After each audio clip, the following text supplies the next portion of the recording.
Hey there, and welcome to True Scary Stories. Before we dive in, don't forget to hit that like button, subscribe to the channel, and drop a comment telling us where you're from and what time you're watching. That helps YouTube know you love creepy stories, and it'll keep sending more your way. 4 disturbing coworker horror stories. Hey everyone. Before we start tonight's video, I just want to say, be careful who you trust at work. We spend most of our waking hours with these people, and sometimes you really don't know what's going on behind their smiles. Tonight, I'm sharing 4 deeply unsettling stories about coworkers that cross the line from weird to genuinely terrifying. These stories were submitted by viewers, and I have to warn you, some of these hit a little too close to home. So turn off the lights, get comfortable, and let's begin. Story 1. The Night Shift Observer. I used to work at a call center on the outskirts of Denver. It was one of those massive office buildings, 5 floors, fluorescent lights, cubicles as far as you could see. The kind of place that felt soulless even during the day. At night, it was worse. I'd taken the graveyard shift because it paid an extra $3 an hour, and I needed the money. My shift ran from 11 p.m. to 7 a.m., and most nights there were maybe 10 of us scattered across the entire 3rd floor. The building was so quiet you could hear the vending machines humming 2 hallways away. There was this guy who worked a few rows over from me. His name was Dennis, mid-40s, balding, always wore the same gray hoodie. He never really talked to anyone, just sat at his desk, took his calls, and stared at his monitor with this blank expression. I'd see him sometimes in the break room, microwaving something that smelled like burnt rubber, but he'd never make eye contact. About 3 weeks into my time there, I started noticing something strange. I'd get up to use the bathroom or grab coffee, and I'd catch Dennis just standing there, not at his desk, just standing in the aisle between cubicles, completely still, facing my direction. The first time it happened, I thought maybe he was stretching his legs or zoning out, but when I came back from the bathroom, he was still there, same spot, same blank stare. I told myself I was being paranoid. Night shifts mess with your head, right? But it kept happening. One night, around 2 a.m., I went to the break room to refill my water bottle. The place was dead silent except for the hum of the refrigerator. I filled my bottle, turned around, and there he was, Dennis, standing in the doorway, not moving, not blinking, just watching me. "Hey," I said, trying to sound casual. My heart was pounding. He didn't respond, didn't even acknowledge that I'd spoken. He just stood there, hands at his sides, eyes locked on me. I could see his chest rising and falling, so I knew he wasn't frozen or having some kind of medical episode. He was choosing to do this. I squeezed past him. I actually had to brush against his shoulder to get through, and he didn't move an inch, didn't turn his head, nothing. I speed-walked back to my desk, and when I glanced back, he was gone. I started keeping track after that. Every single shift, without fail, I'd spot Dennis standing somewhere nearby. Sometimes in the aisle, sometimes near the elevators. Once I saw him standing outside the women's bathroom, just standing there in the dark hallway, lit only by the emergency exit sign. It wasn't the only one who noticed. A woman named Jenna, who worked in quality assurance, mentioned it to me one night. "That Dennis guy freaks me out. He just stares, like all the time. Have you seen him do that?" "Yeah," I said. "I thought I was going crazy." "You're not," she said. "I complained to my supervisor, but they said he hasn't technically done anything wrong. Apparently, he's been here for years." That didn't make me feel better. Things escalated about a month later. I was wrapping up a call around 4 a.m. when I noticed something out of the corner of my eye. I turned, and Dennis was standing right behind my chair. Not 5 feet away, not 2 feet, right behind me. I nearly fell out of my seat. "Jesus, Dennis, what are you doing?" I snapped. He didn't answer. He just stared down at me with that same dead expression. His breathing was slow and steady. I could smell him, stale coffee and something sour like old sweat. "Can you back up, please?" I said, standing and grabbing my phone. He took one step back, just one. Then he stopped. "Why do you keep doing this?" I asked. My voice was shaking now. "Why do you keep standing there and watching people?" For the first time, his expression changed. His mouth twitched into something that might have been a smile. It wasn't friendly. It was wrong. "I like to observe," he said. His voice was quiet, almost a whisper. "I like to see how people react when they realize they're not alone." I felt ice run down my spine. "That's really messed up, Dennis," I said. He tilted his head slightly, still smiling. "Is it?" he said. "You spend 8 hours a night here thinking you're safe, but you're not. None of you are. This building is full of blind spots. Cameras don't cover everything. I know where every single one is." I didn't know what to say. I just stood there, gripping my phone, trying to decide if I should run or scream or call security. He leaned in closer, and I could see his eyes now, really see them. They were wide and glassy, like he hadn't blinked in hours. "I know which car is yours," he whispered. "I know what time you leave. I know where you stop for gas." That was it. I grabbed my stuff and walked straight to the supervisor's office. I didn't care if I got written up for leaving my desk. I told them everything. The staring, the standing, the things he'd just said to me. They fired him the next day. But here's the thing. 2 weeks later, I was leaving the building after my shift. It was just after 7 a.m., sun barely up, parking lot mostly empty. I got to my car, unlocked it, and glanced in my rearview mirror as I started the engine. Dennis was standing at the edge of the parking lot, half hidden behind a concrete pillar, just standing there, watching. I peeled out of that lot and never looked back. I quit the next week. I don't know if he was following me or if he just knew my schedule that well, but I wasn't sticking around to find out.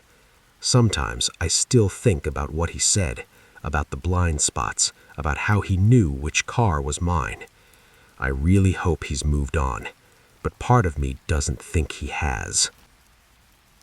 Story 2. The Lunch Thief.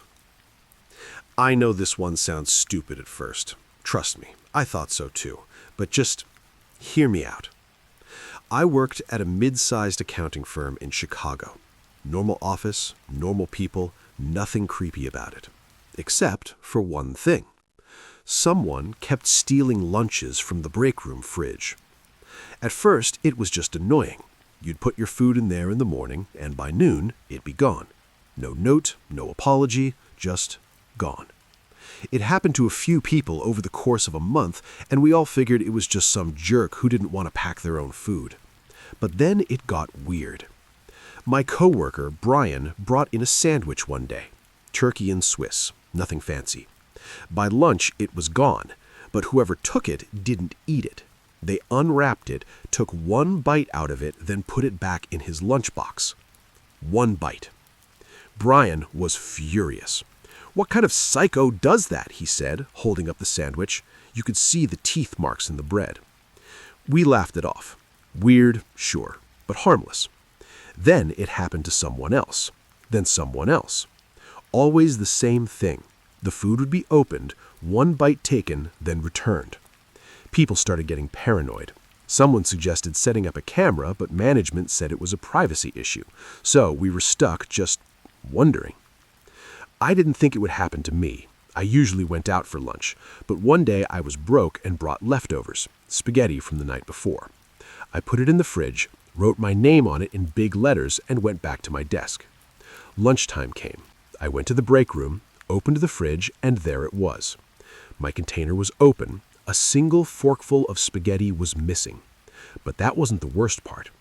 There was a note inside, written on a damp napkin in shaky handwriting. It said, "Tastes like you." I felt my stomach turn. I threw the whole thing in the trash and didn't tell anyone. I don't know why. Maybe I was embarrassed. Maybe I was scared. But it didn't stop. The thief kept going.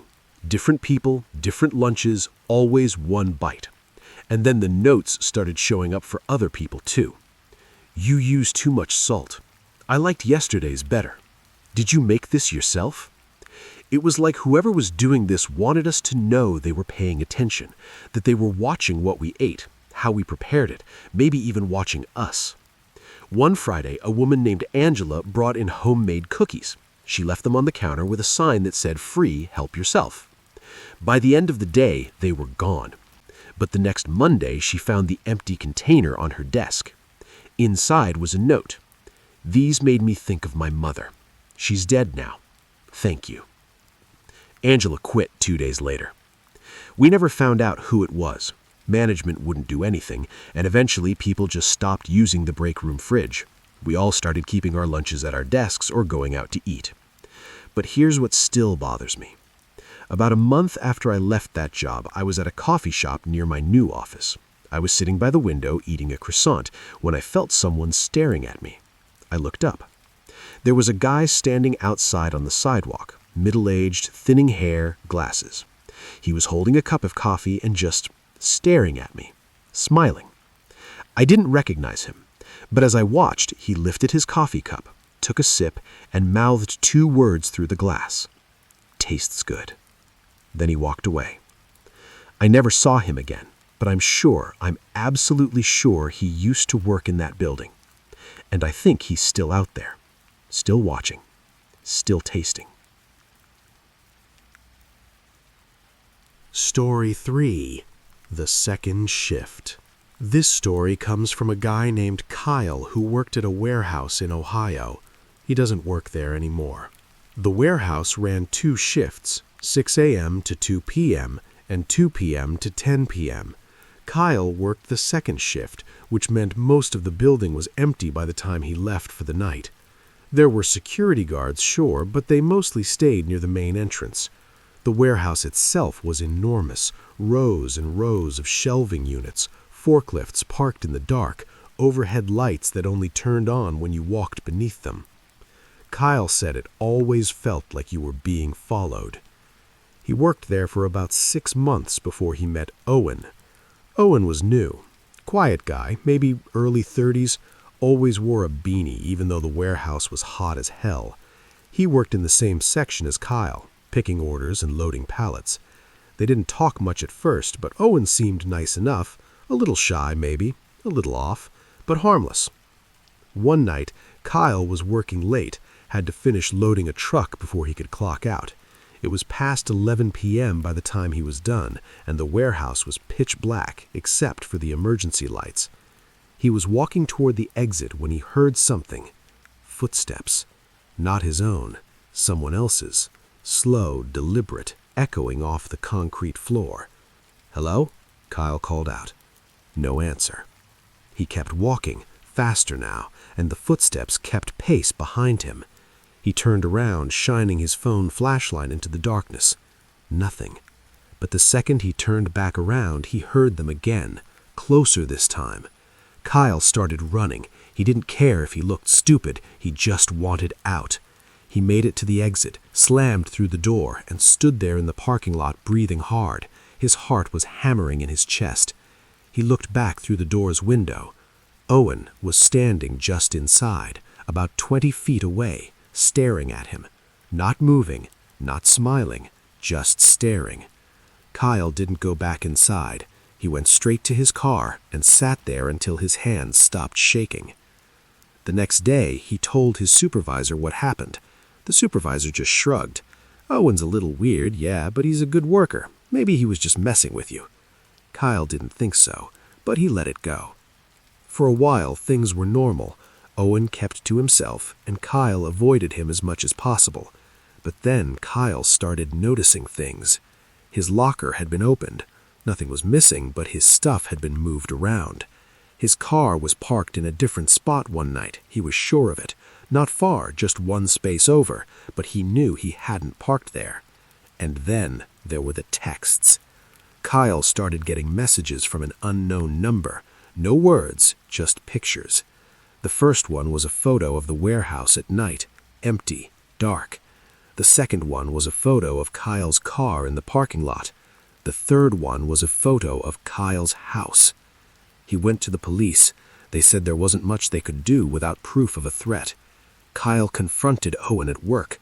"Are you the one texting me?" he asked. Owen just smiled. "I don't have your number," he said. "Then how do you explain the pictures?" Owen leaned in close, still smiling. "Maybe you're being paranoid. Or maybe someone's watching you, and it's not me." Kyle quit the next day, but the texts didn't stop. They kept coming. Photos of his house, photos of his car, photos of him walking his dog. And then one night, he got a video. It was taken from inside his house. The camera was shaky, moving through his living room, down his hallway, stopping outside his bedroom door. Kyle was inside that room, asleep. He called the police again. They came, searched his house, found no signs of a break-in, no cameras, no footprints, nothing. Kyle moved 2 weeks later, changed his number, hasn't heard anything since. But he still checks his locks every night, and he still wonders how Owen got inside. Story 4. The Substitute. This one happened to a teacher named Rachel. She worked at an elementary school in a small town in Oregon. One Monday morning, Rachel called in sick. She had the flu, bad, and couldn't get out of bed. The school arranged for a substitute teacher to cover her class. When Rachel came back 2 days later, the kids were different. They were quiet, subdued. A few of them looked at her like they didn't recognize her. "Are you guys okay?" she asked. One little girl, Emily, raised her hand. "Miss Rachel, why did you come back?" "What do you mean?" Rachel asked, confused. "The other Miss Rachel said you weren't coming back," Emily said. Rachel felt a chill. "What other Miss Rachel?" The kids explained that the substitute teacher had introduced herself as Miss Rachel and told the class that she was their new teacher. She looked like Rachel, the kids said.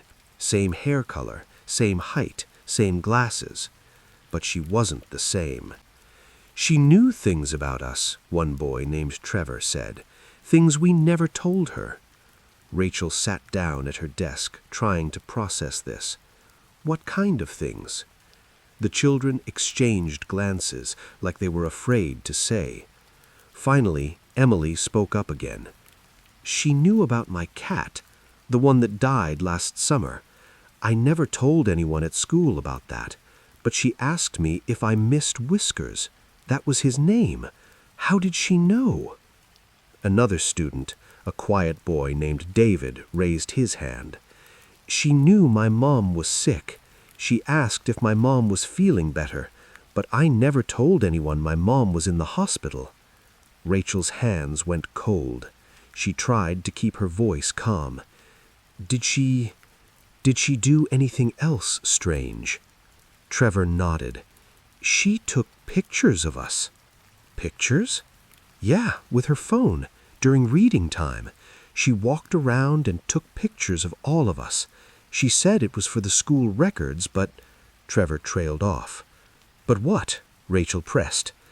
"But she was smiling weird when she did it. Like she was really happy. Too happy." Rachel asked the front office about the substitute. The secretary, an older woman named Patricia, pulled up the records. "Her name was Rebecca Morris," Patricia said, adjusting her glasses to read the screen. "Hired through Precision Temp Agency. She had all her credentials in order. Background check, teaching certificate, references. Everything looked fine." "Can you give me her contact information?" Rachel asked. Patricia frowned at the screen. "That's strange. The number listed here isn't working. I'm getting a number not in service message." Rachel's stomach dropped. "What about the temp agency?" Patricia called them right there. Rachel watched as the woman's frown deepened. "They have no record of sending anyone named Rebecca Morris," Patricia said slowly, hanging up the phone. "In fact, they said they didn't send anyone to our school that day, at all. According to them, "We never called." "But we did call," Rachel said. "You called them yourself." "I know I did," Patricia said, her voice shaking slightly. "But they're saying they have no record of it." Rachel asked to see the security footage from those 2 days. The school had cameras at all the entrances and in the hallways. The principal, Mr. Hendricks, pulled up the footage in his office. Rachel sat beside him, watching the grainy black and white video. She watched herself leave the building on Friday afternoon. Then she fast-forwarded to Monday morning. Teachers and staff filtered in. Students arrived. Everything normal. But there was no one matching her description. No substitute teacher entered the building. "That can't be right," Rachel said. "The kids said they were there. They spent 2 whole days with her." They checked every camera angle, every entrance. Nothing. It was like Rebecca Morris had simply materialized inside the classroom. Rachel went back to her class, trying to push down the rising panic in her chest. She needed to know more. During lunch, she pulled Emily aside. The little girl was normally chatty and energetic, but now she seemed withdrawn. "Emily, can you tell me more about the other Miss Rachel?" Rachel asked gently. Emily looked down at her feet. "I don't want to get in trouble." "You won't get in trouble, sweetie, I promise." Emily hesitated, then whispered, "She said things that scared me." "What kind of things?" "She said she'd been watching me, that she knew where I lived. She described my bedroom, the purple walls, the star stickers on the ceiling, my stuffed bunny on my bed. She knew everything." Rachel felt ice water run through her veins. "Did she say this to other kids, too?" Emily nodded. "To all of us. Different things, private things. Trevor said she knew about his dad leaving. David said his mom had cancer. She knew things nobody should know." That night, Rachel couldn't sleep. She kept thinking about the substitute who didn't exist in any records, who somehow knew intimate details about her students' lives. She got up and started going through her classroom materials, looking for anything that might have been left behind. In the back of her desk drawer, she found something that made her blood run cold.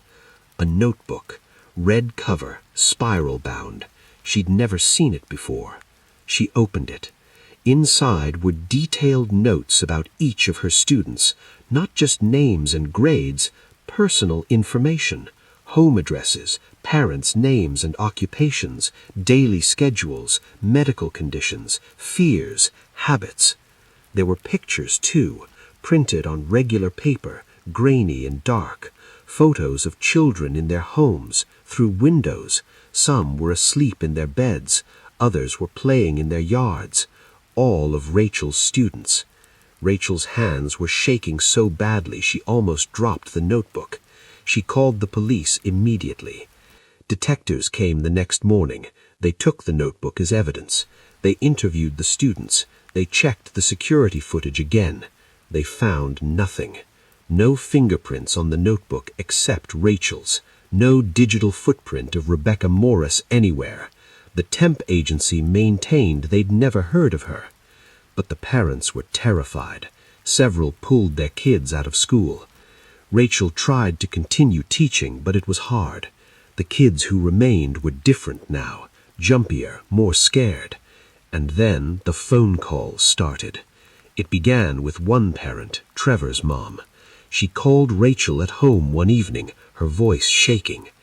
"There's a woman standing across the street from our house, just standing there under the streetlight, watching our house."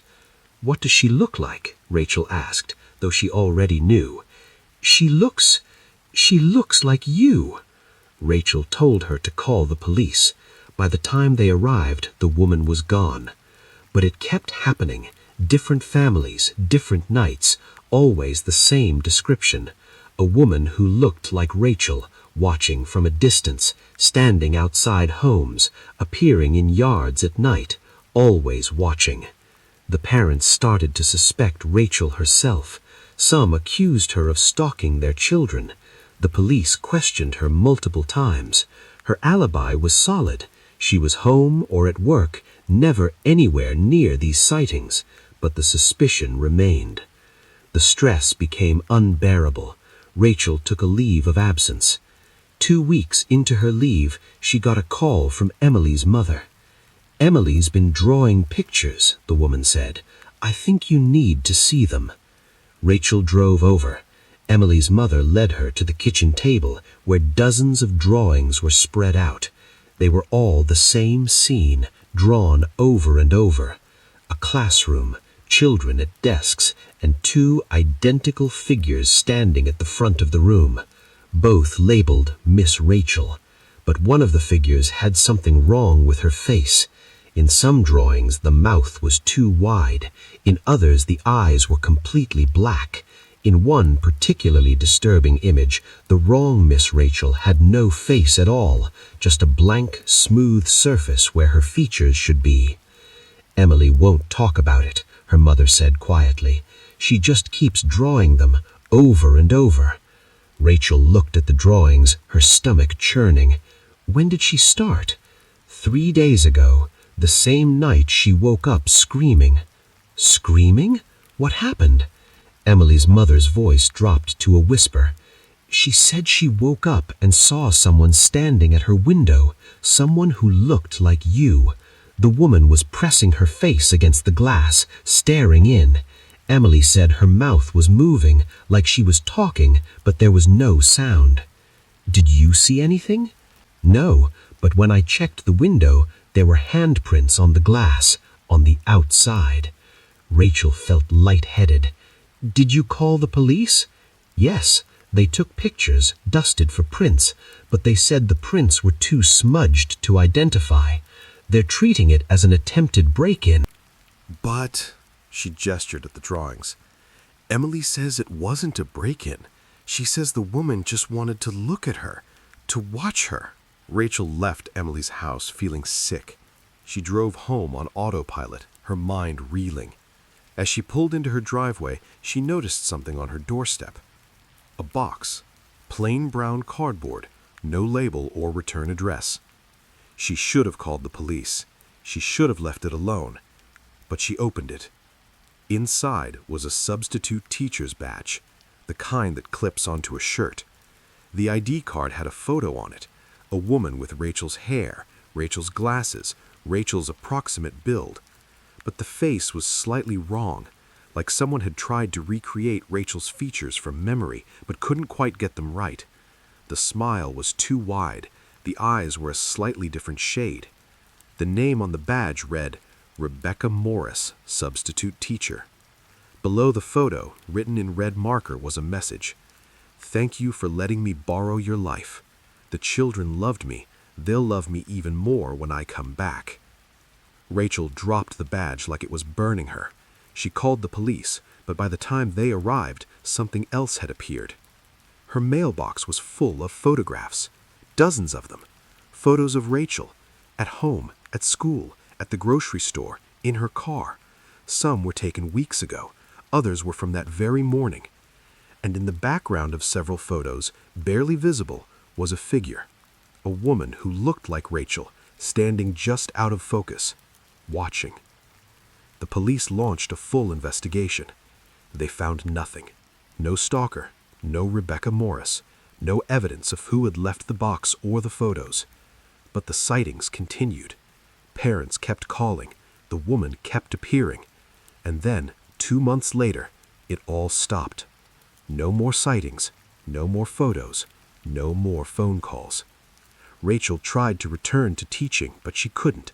Every time she stood at the front of her classroom, she felt like someone else was standing there with her, some invisible presence mimicking her movements, stealing her life. She quit teaching and moved to a different state.